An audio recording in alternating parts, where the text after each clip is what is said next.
en el capítulo 6 de la primera carta a Timoteo, empezando en el versículo 3. Si alguno enseña otra cosa y no se conforma a las sanas palabras de nuestro Señor Jesucristo y a la doctrina que es conforme a la piedad, está envanecido, nada sabe, y delira acerca de cuestiones y contiendas de palabras, de las cuales nacen envidias, pleitos, blasfemias, malas sospechas, disputas necias de hombres corruptos de entendimiento y privados de la verdad, que toman la piedad como fuente de ganancia. Apártate de los tales. Pero gran ganancia es la piedad acompañada de contentamiento, porque nada hemos traído a este mundo y sin duda nada podremos sacar. Así que, teniendo sustento y abrigo, estemos contentos con esto, porque los que quieren enriquecerse caen en tentación y lazo y en muchas codicias necias y dañosas que hunden a los hombres en destrucción y perdición. Porque raíz de todos los males es el amor al dinero, el cual, codiciando algunos, se extraviaron de la fe y fueron traspasados de muchos dolores. Mas tú, oh hombre de Dios, huye de estas cosas y sigue la justicia, la piedad, la fe, el amor, la paciencia, la mansedumbre. Pelea la buena batalla de la fe. Echa mano de la vida eterna, a la cual fuiste llamado, habiendo hecho la buena profesión delante de muchos testigos.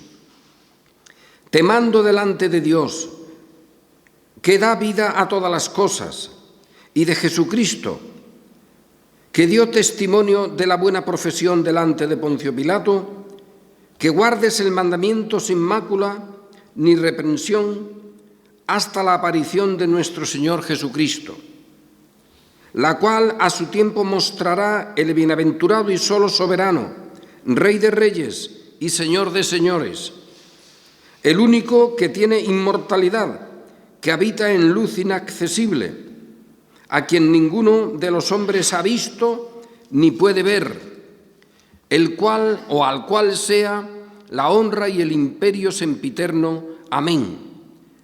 A los ricos de este siglo manda que no sean altivos ni pongan la esperanza en las riquezas, las cuales son inciertas, sino en el Dios vivo, que nos da todas las cosas en abundancia para que las disfrutemos. Que hagan bien, que sean ricos en buenas obras, dadivosos, generosos, atesorando para sí buen fundamento para lo porvenir, que echen mano de la vida eterna. Oh Timoteo, guarda lo que se te ha encomendado, evitando las profanas pláticas sobre cosas vanas y los argumentos de la falsamente llamada ciencia, la cual, profesando algunos, se desviaron de la fe. La gracia sea contigo. Amén.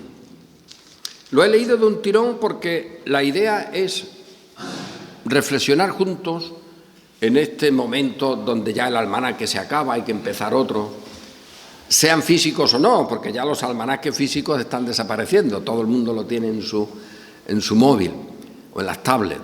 Pero la idea es, el tiempo frustra, el tiempo, el paso del crono, es un elemento de experiencia diversa, pero que puede producir frustración.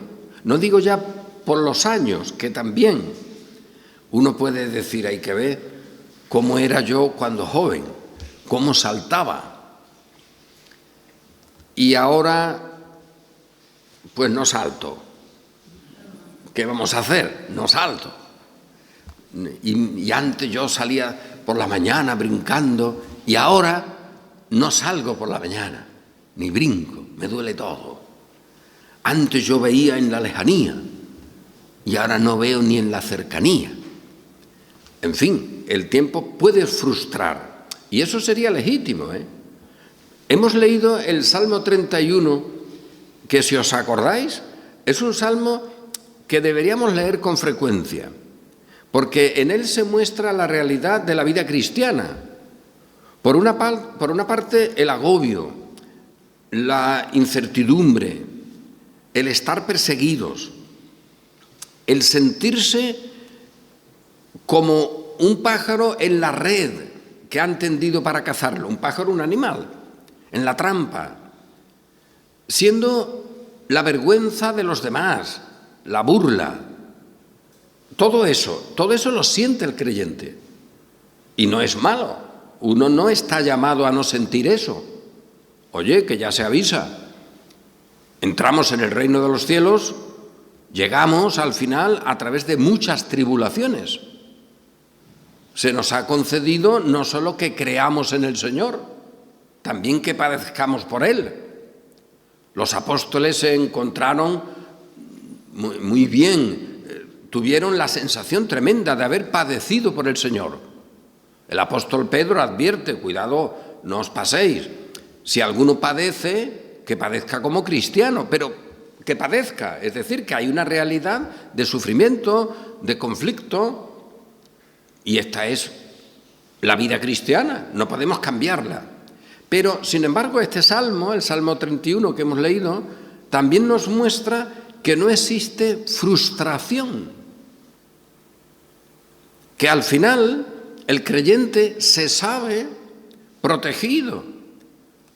Tú has puesto mi vida en un tabernáculo, has cubierto mi existencia, pero eso no significa que esa existencia no esté en las circunstancias que el Salmo presenta.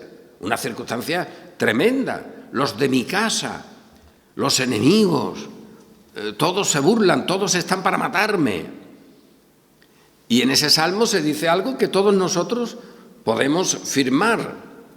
Aborrezco. Oye, fíjate tú qué detalle, ¿eh? Aborrezco a los que confían en fantasías, en vanidades ilusorias. Lo uno no quita lo otro. La comprensión de la vanidad, de lo absurdo, de las bases que no tienen consistencia. Aborrezco a eso. No soy neutral. Estoy hecho polvo, me están dando por todas partes, pero yo aborrezco eso, lo comprendo, lo sé, lo conozco y lo aborrezco. Señor, líbrame. Y has librado mi vida de la mano de los que me persiguen, de los que quieren mi mal, de los que quieren mi destrucción. Y nosotros podemos decir, Señor, has librado nuestra alma a cada uno como persona, pero también a nuestra iglesia, de los que quieren su destrucción. Y con todo eso no nos sentimos frustrados. Sabemos esa realidad, la conocemos, la tenemos en cuenta. No somos ilusos, pero no confiamos en vanidades ilusorias. Y ahí el salmista, representando a toda la iglesia, al final dice, ánimo, esforzaos, trabajad duro. La adversidad no produce anulación, no produce frustración final. Cuidado, que nosotros no estamos llamados a entrar en un circuito como estos por ahí de Oriente, estas filosofías orientales, en las que anulas tus sentimientos. Nosotros no estamos llamados a entrar en una especie de nube en la que ya no tengas ningún sentido de tu propio cuerpo y que las cosas no te afecten. Claro que nos afectan. Si tú planteabas, vaya, por ejemplo, en tener un trabajo y al final el trabajo no te ha llegado por algo imprevisto, es legítimo que te enfades y que te enfades mucho. ¿Y quién dice eso? Otras cuestiones. Hombre, ¿cómo no nos vamos a enfadar No ya por lo que nos pasa a nosotros, sino por lo que pasa un poco afuera.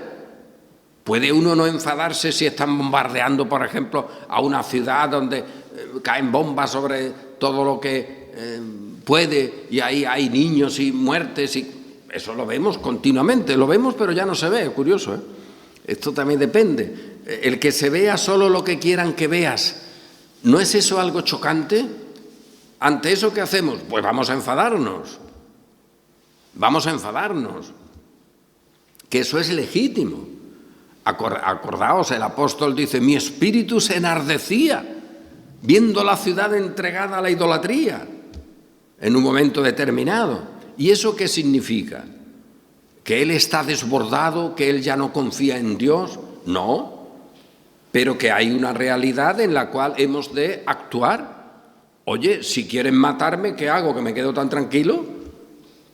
El Salmo 31 te dice que están por ti, pero tú lo ves y aborreces eso y dices, Señor, líbrame de esta gente y dales fuerte. Eso es continuo en los salmos. Por lo tanto, nuestra vida no es una vida sin sentimientos. Y en el proyecto normal de cada uno podemos encontrarnos con situaciones que nos enfaden mucho, que nos cabreen, vamos. Eso es una realidad y no pasa nada. Ahora, el dato del creyente es que no tiene un final incierto. Como creyente, como comunidad, como iglesia, que eso está asegurado. El domingo pasado hablábamos de la muerte de Cristo, cómo en esa muerte ha habido una realidad que nos atañe, porque en su muerte nosotros también hemos sido muertos y lo que Él pagó por nosotros ha sido pagado. Por lo tanto, ya no tenemos esa deuda en la persona del Redentor. Así que su muerte para nosotros significa la vida, la permanencia, todo lo que elimina la frustración. Pero no es su propia muerte una aparente frustración. Para sus discípulos lo fue, para otros muchos también. ¿Por qué? Porque tienen su vista puesta en las cosas que perecen. Y al final eso no sirve para nada. Eso produce una frustración, porque no hay posibilidad de que eso permanezca. Y nosotros no tenemos ese modelo último de frustración. Para nosotros no hay derrota, para nosotros no hay muerte y no hay condenación. Pero eso no quita que nos tengamos que valer y tengamos que habérnoslas con las circunstancias que nos atañen. Y esas circunstancias, para nosotros, como dicen por mi tierra, se barruntan problemáticas. No para todos, eso es evidente, pero sobre todo para quien tiene que hablar y quien tiene que bronquear, se barruntan problemáticas. Porque vamos a ver, aborrezco a los que confían en vanidades ilusorias. Pues sí. El apóstol, cuando explica esta situación de la cual él debe huir a su colaborador Timoteo, ¿qué es lo que hemos leído?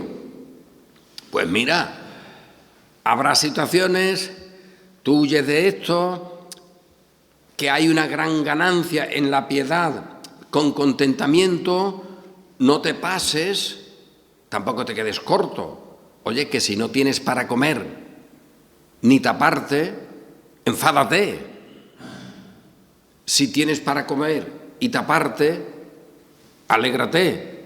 Pero tampoco te está diciendo, oye, que te venga lo que te venga para ti o para tus hijos, tú no te preocupes. ¿Cómo que no te preocupes? Me tengo que preocupar y me tengo que enfadar y tengo que buscar soluciones. Y tengo que, en fin, cabrearme por situaciones. ¿Cómo que no? Me han robado todo y ¿ahora qué hago? Que me quedo tan tranquilo, pues me enfado. Esa es una realidad que no debe olvidarse. Pero por otra parte está la confianza. Ese Salmo 31 es un salmo de confianza, que por cierto era el salmo que tenía siempre como referencia. No es que se lo leyeran, ella mandó que le leyeran ese salmo cuando estaba ya muriéndose la pobre mujer, la reina Juana de Albret, porque ella vivió eso como casi una biografía, porque en muchos momentos estaba perseguida por todos los de su propia casa, hasta por su propio marido, y sin embargo se protegió o fue protegida en su concepto por las manos de Dios y a veces en un castillo. Sé tú para mí una fortaleza. Eso para ella tenía un significado incluso físico, ¿no? Porque en algún momento, huyendo, aparece en el horizonte su fortaleza, su castillo, y allí se mete, o el castillo de un colaborador o de un amigo, y allí se mete y allí es defendida. Y por eso ella también podía decir, estamos hechos polvo, pero vamos a seguir trabajando, animaos, seguid funcionando, tome fuerzas, fijaos, tome fuerza cada uno que espera en el Señor. En ti he esperado, eso no puede ser frustrado, pero las circunstancias son las que son. Y eso ocurre también en nuestro presente. Y ya digo, para este tipo de cosas tenemos el tiempo en el cual para nosotros no existe frustración final, pero en el tiempo en el cual estamos siempre en batalla, en pelea. Eso es también algo que hay que tener en cuenta. No estamos en una apatía, no estamos fuera del tiempo, no nos hemos ido a las nubes, sino que tenemos la realidad presente de cada uno, con su cuerpo, con sus circunstancias, y ahí es legítimo pues tener dudas, enfadarse, alegrarse, lo normal de la existencia, pero que eso no suponga una mirada donde no existe fundamento. Al no existir fundamento, pues existen solo ocasiones, momentos, y esa es la filosofía de mucha gente, vivir el momento, la ocasión, aprovechar el puntito. Eso algunos incluso yo lo he escuchado, una vez de un líder evangélico que él decía con mucho orgullo, yo ya no vivo el cronos, vivo el kairos. Esto es una tontería. Hay gente que son muy listas, ¿no? Y que saben griego. Bueno, saben muchísimo. Hay gente que te habla de lo que significa la palabra en griego, no sé qué, y te dicen algunas barbaridades enormes. Bueno, el cronos, digamos, sería la idea del reloj que pasa normalito, pero el kairos, que sería también una idea de tiempo, sería la ocasión, la circunstancia. No es el reloj que pasa, que parece una tontería, que no tiene valor.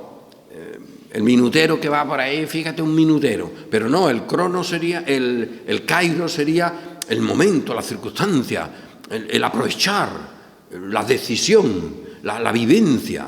Y eso es lo que importa. Y este hombre decía como un orgullo, yo vivo en el kairos, en las circunstancias, en la ocasión. Pues mira, hijo, tranquilo. La cruz del Redentor y su muerte nos ha colocado en un crono, en un relojcito, que a ti no te importa o que te parece normal, pues mira, un minutito, otro, pero tiene sentido todo, porque ese crono, ese minutito no se acaba, tiene sentido, no frustra, porque es un tiempo en el cual se acredita la obra del Redentor que muchas veces ni se percibe. Es como el reloj, oye, que te está marcando ahí las horas y no te das ni cuenta. Pero cuando te pasa algo gordo, te das la sensación de que, bueno, ahí ha pasado ya lo de tu vida, en el momento tal, a las 7:15 me pasó esto. Bueno, a las 7:15, pero el resto de las horas y de los días tiene sentido para el creyente. Y esta es la visión que hemos de tener también en un nuevo año. Porque no se trata de circunstancias que ocurren, de ocasiones. Por eso la Iglesia se pierde cuando busca ocasiones, cuando busca acontecimientos. ¿Cuántas veces hemos aquí observado últimamente que la vida cristiana no son acontecimientos? Incluso cuando se habla de la santidad, para mucha gente El modelo que aparece de santidad son acontecimientos, donde alguien hace algo o siente algo. Bueno, mucha gente lo dice eso, ¿no? Sentí esto. O buscan los acontecimientos en el culto, en la iglesia, para que se animen los espíritus. Bueno, pues en la Escritura la santidad, la vida nueva con Cristo es una cosa de reloj normal. Es de momento tras momento, no es de momentazos. Y la tenemos con nosotros. Y la gloria de eso es que se conserva en Dios. En tus manos están mis tiempos. Todo lo que yo puedo ver como una circunstancia adversa, eso está en tu mano. Y por lo tanto, tu mano para mí es la que controla todo el tiempo. Y por eso para mí el tiempo es un tiempo de salvación, es un tiempo de regocijo, es un tiempo de confianza, aunque lo viva en la peor de las adversidades, que puede ser o no. Oye, porque, por ejemplo, por volver a mentar a la reina Juana de Albret, también tenía sus ratillos de alegría, no muchos, la verdad. Esta mujer no tuvo muchos ratillos de alegría, pero alguno tuvo. Y nosotros igual, podemos tener muchos momentos de alegría, de cierto relax, y no pasa nada, o mucho, o muchas dificultades. En fin, cada uno tiene lo que tiene. Pero el reloj, donde todo eso está marcado, permanece, está asegurado por la propia obra de Cristo. Y en ese reloj estamos todos, y ahí es donde podemos ver la eternidad. La eternidad no son momentos, no son acontecimientos, como el perdón de nuestros pecados. El perdón de nuestros pecados, vamos a ver cuántas veces hay que repetirlo. No es un acontecimiento hoy o mañana, no es acordarte de una situación especialmente calamitosa.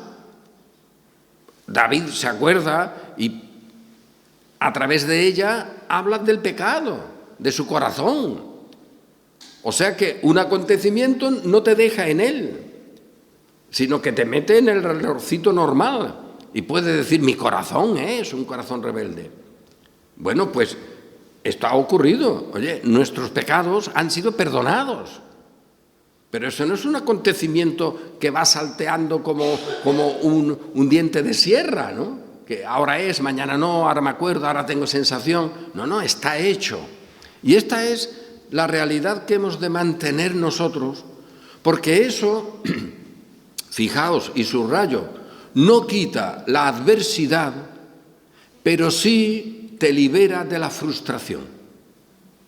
¿Cuántas cosas hay en el mundo? Bueno, multitud, en la propia vida de cada uno, por pequeña que sea, y digo pequeña en cuanto a tiempo. Oye, están los chavales que tienen su edad, pues seguro que muchos pueden pensar, oye, yo es verdad, fíjate, la frustración o el enfado que cogí aquel día porque pensaba esto y luego me ocurrió lo otro.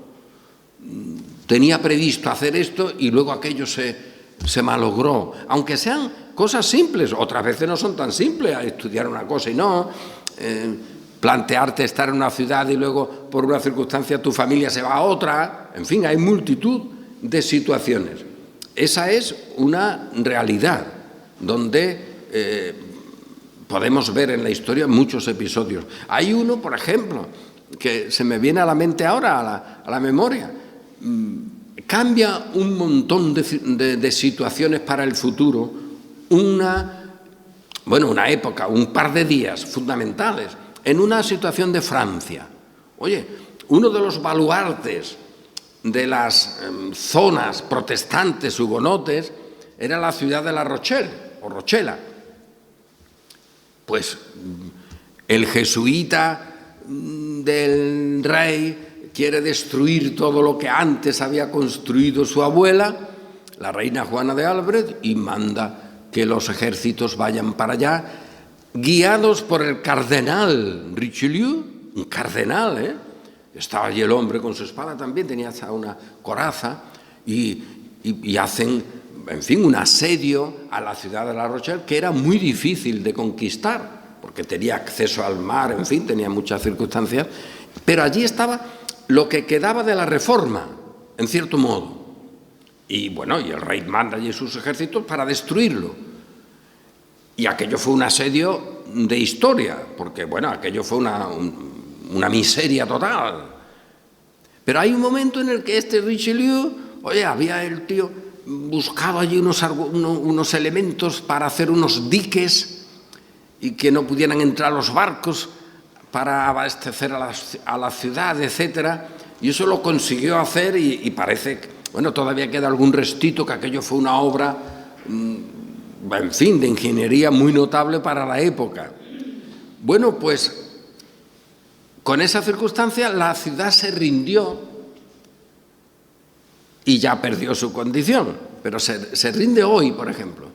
Bueno, pues a los 2 días, o al tercero, no recuerdo muy bien, vino una tormenta tan tremenda que echó por tierra, o por mar en este caso, todos los diques que habían construido.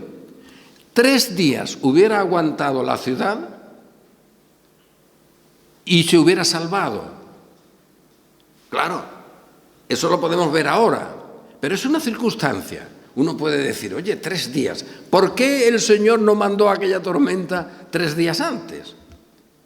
Porque si lo llega a hacer, los diques ya no están y el ejército francés hubiera tenido que ir de allí porque ya se habría decepcionado, se habría frustrado, nunca mejor dicho. Bueno, pues no ocurrió. Y así muchos detalles, ¿eh? ¿Por qué nuestra iglesia aquí en Sevilla en el siglo XVI tuvo la circunstancia que tuvo y no otra? ¿Por qué los nuestros fuera cada uno tuvo una circunstancia? ¿Por qué Casiodoro de Reina para traducir la Biblia tuvo que hacerlo en medio de un contexto tan adverso, con multitud de acusaciones, sin una cobertura económica? Es que no hubo nadie que le echara una manilla al hombre, pues tuvo que traducir la Biblia como pudo, en medio de una circunstancia de adversidad, incluso para poder editarla luego. Oye, que tenía un dinerillo, pero que el dinerillo también se fue una parte por una circunstancia adversa, y al final se hizo. Y el buen hombre quería también tener no ya la visión de su trabajo terminado, sino que sabía que estas cosas, si caían en malas manos, se hacían muy mal. Y él pide al Señor, cuando estaba muy malito, Señor, dame unos cuantos meses más que yo pueda estar controlando la imprenta para que no vaya a haber una mano torpe y me estropee la obra. Y todo eso está ahí. Y una familia lo ayuda. Y de esa familia se acuerda. Pero ¿por qué tiene que estar allí y no estar en otro sitio? Muchos detalles.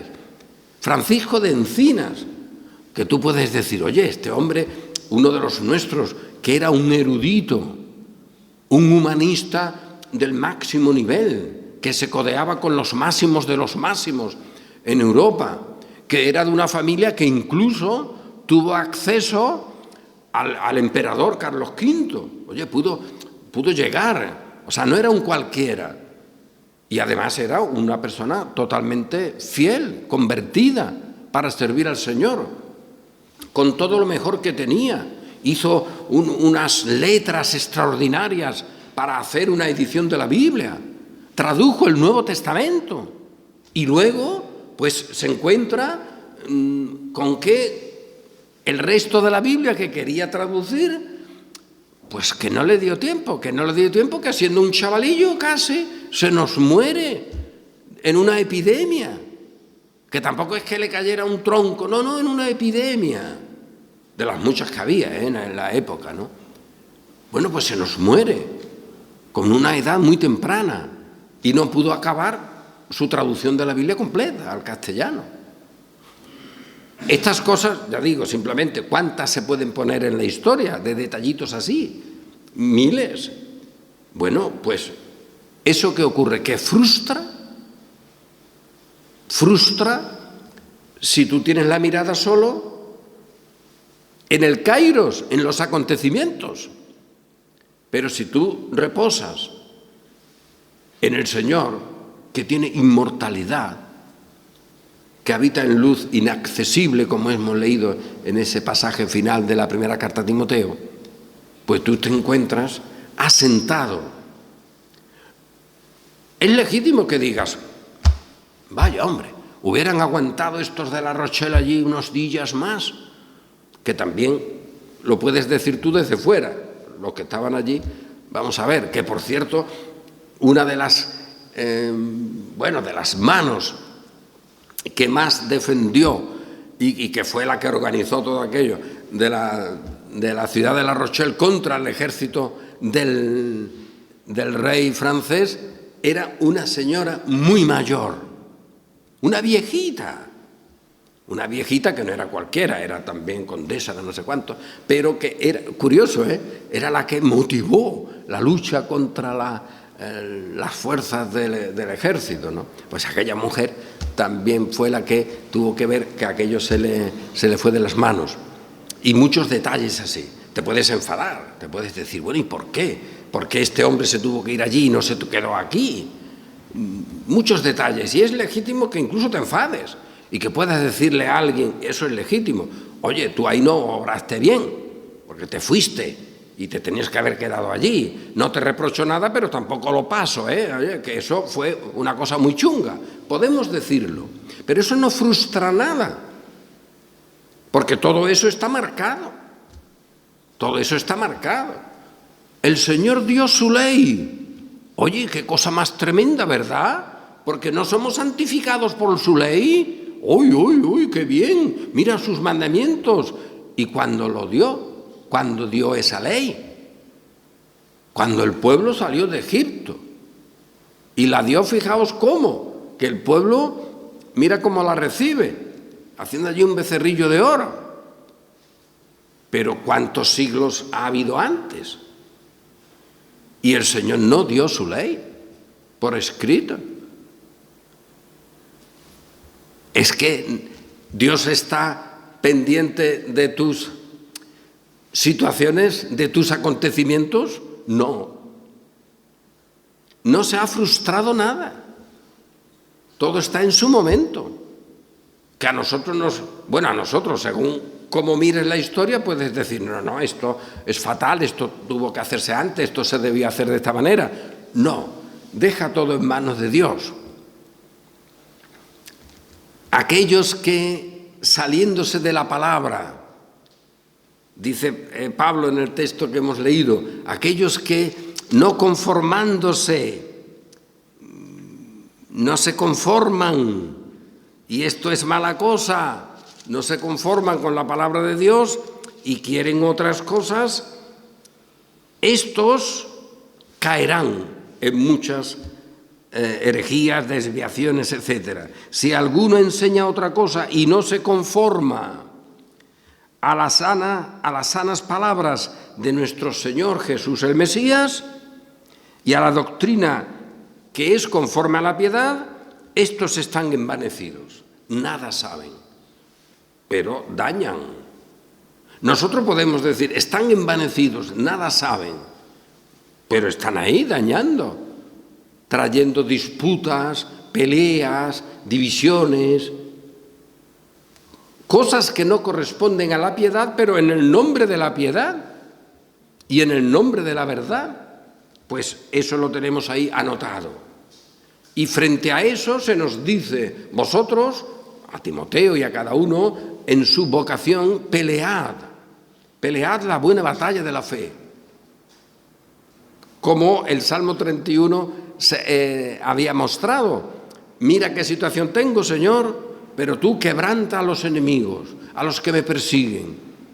Y ahora el llamamiento final es vosotros, los que confiáis en el Señor, trabajad, pelead, edificad, cuando está todo tan en el desierto.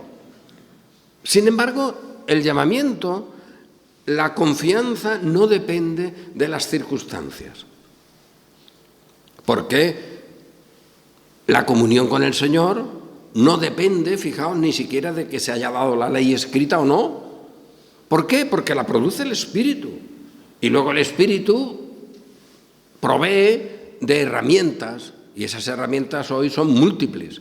¿Y qué? Son múltiples. ¿Cuánto hay para aprovechar hoy? ¿Y qué? ¿Está mejor la Iglesia hoy que en el siglo XVI? Pues habrá opiniones, seguramente no. Con todas las herramientas que hay, con todo lo que se puede conocer, ¿existe un cristianismo fiel, conforme a la piedad, a la verdad? Más bien no. Y por eso nosotros no tenemos que pelear. ¿Quién lo dice? Nosotros tenemos nuestro deber respecto a Dios porque Él nos tiene con Él. Y eso es lo que nos atañe. Y luego el lugar donde estemos, cómo vivamos, cuáles sean las circunstancias, eso es indiferente en un sentido. Nosotros estamos con el Señor, el único que habita en luz inaccesible. ¿Cómo es que podemos estar ahí? ¿Cómo es que podemos ver al invisible? Por la persona del Redentor, que es donde estamos. Y en Él somos luz, somos sal, etc. Es donde estamos. Pero eso no es un logro nuestro, eso no es un acontecimiento. Eso es algo establecido. Y ese establecimiento desde la eternidad luego tiene sucesos, claro que sí. Hay un momento en el que Cristo nace, un momento en el que Cristo muere, etc. Pero esos acontecimientos no son lo elemental, lo sustancial es el relato final, es el decreto. Y en ese decreto luego hay historias, hay fechas y hay almanaques. Pero nosotros no estamos perdidos porque seamos pocos, porque estemos enfermos, porque en algún sitio se esté perseguido, etc. Los que aquí vivieron y las que aquí vivieron en el siglo XVI, rodeados todos ellos de la Inquisición, sin poder reunirse, etc., ¿se frustraron? ¿Pensaban que su vida no tenía sentido? ¿Pensaban que ellos no tenían ningún deber respecto a los demás por la situación en la que estaban? De ninguna manera. De forma natural, cada uno como mejor pudo, pues se animaban, glorificaban al Señor y trabajaban en su reino. Y nosotros tenemos su recuerdo. Y eso también es un ejemplo para nosotros. Oye, ante la situación en la cual vivimos, ¿ahora qué hacemos? Porque mira cómo estamos. En un sentido habrá mucho cristianismo, pero es como si estás en un desierto, allí medio perdido. Bueno, pues estando en un desierto medio perdido, pelea la buena batalla, guarda el depósito, no me lo estropees, funciona, avanza, confía, pero mira, es que tengo a mis enemigos incluso en mi casa. Vale, es que hasta mi marido, diría la reina Juana, está peleando contra mí. Vale, es que todos los de mi familia, algunos no, están contra mí. Es que tengo ejércitos enormes en contra mía. Fíjate que eso lo pondrá luego algún biógrafo. Tenía en contra al rey de Francia, el poderoso rey de Francia, tenía en contra al rey de España, el poderoso Felipe II, y tenía en contra al Papa, al poderoso del Vaticano. O sea que si tú miras bien, tú dices, bueno, más vale que te escondas en un huequito. Pero ella dice, yo estoy guardada. Eso es lo que podemos confesar todos. Yo estoy guardada en un tabernáculo, en la mano de mi Señor. Pero aquí, en mi presente, tengo la necesidad y la urgencia de anunciar, de pelear, de bronquear, de hacer todo lo posible, sabiendo que soy una inútil pecadora, que cada día se manifiesta más lo inútil que soy. Pero eso no quita mi deber. Y mi deber, en este caso, el suyo, pues era en su tierra procurar la Biblia, en fin, en el idioma que pudiera leerse, procurar poner leyes, arreglar las cosas como mejor supo. Estoy escondida. Dios me ha escondido, pero al mismo tiempo estoy aquí y tengo que pelear y dar mordiscos y hacer cosas. ¿Cómo que no? La circunstancia adversa no quita nuestra comunión, y la comunión produce el deber, y el deber es servir al Señor donde quiera que estemos. Y de eso tenemos muchos ejemplos, así como tenemos muchos ejemplos donde uno parece que ahí hay una frustración, que se frustran los planes, que cuando mejor parece que va la cosa luego te encuentras que no. Bueno, podemos mirar.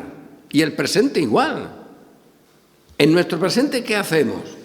Oye, pero si no tenemos ni siquiera medios, si fíjate, si por todas partes están en contra de nosotros, un ejemplo, ¿no? ¿Qué hacemos? Pues mira, que estén, mira mis perseguidores, aborrezco a los que esperan en vanidades ilusorias. Señor, dale fuerte a los que nos persiguen, conserva nuestra causa. Oye, pues eso podemos decirlo tan tranquilos. Y al mismo tiempo sabernos protegidos. Y el sabernos protegidos no quita que digamos, Señor, guárdame, líbrame del lazo que han puesto para que caiga. Esta es la realidad de la Iglesia, que para nosotros nunca tiene contradicción. Es lo normal, es la Escritura. Ante estas situaciones, mi colaborador Timoteo, fíjate tú lo que tendrás. Pero tú pelea, tú guarda el depósito. Y además piensa, estamos con el Dios que habita en inmortalidad, el Dios que está en la luz y que ahí nadie puede acercarse. Es que ni se ve, te deja deslumbrado. ¿Cómo te acercas? Y termino. ¿Cómo estamos en la persona del Redentor siempre? Hay de aquel, eso lo decía Calvino, hay de aquel que quiera por sus propios medios, y eso hay gente que lo hace, que lo pretende, acercarse al Dios que es luz. Hijo, te vas a meter en la luz, pero ¿tú quién te crees que eres?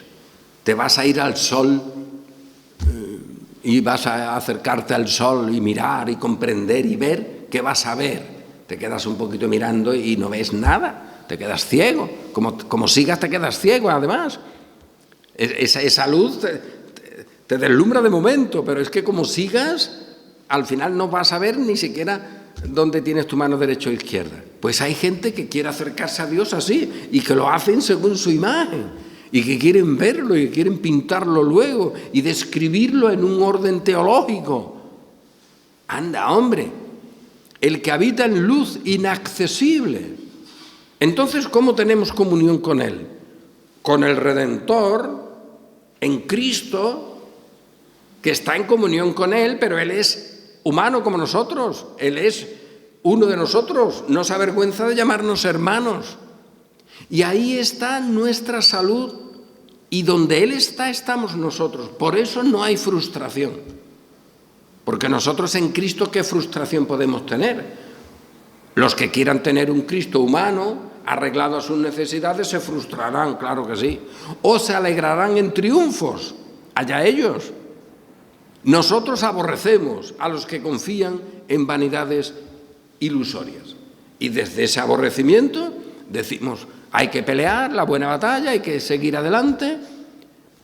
Las circunstancias pueden ser las que sean, nosotros tenemos las que tenemos, pero eso no quita el deber de servicio, el deber de honra al Señor. Y ahí nunca seremos defraudados, porque es el Señor mismo el que ha establecido a su Iglesia como testigo de su salvación. Y por eso, como se lee en la carta a los Efesios, es la Iglesia, nosotros en Cristo, no con nuestras ideas, no con nuestros momentos, no con nuestros acontecimientos, con nuestra existencia de reloj normalito. Es esta Iglesia, la Iglesia del Señor, la que anuncia, la que testifica de la obra de Dios a todos los poderes que hay. es la que anuncia la verdad. Eso lo dice el apóstol Pablo escribiéndole a los Efesios. Esta iglesia es la que anuncia. Pues eso seguimos haciendo nosotros y por eso no puede haber frustración tú. En lo humano te alegras o te frustras. En lo humano. En Dios estamos en Él y Él nos conserva. Y en Él no hay ni un segundo que sea vacío. Estos confían en vanidades, en cosas vacías, ilusorias. En el creyente no hay ni un segundo, incluso mientras dormimos, no hay ni un segundo que no tenga significado, que no esté donde tiene que estar. Y por lo tanto, al final, la Escritura lo aclara. El Señor se manifiesta completo con su pueblo, con cada uno de nosotros.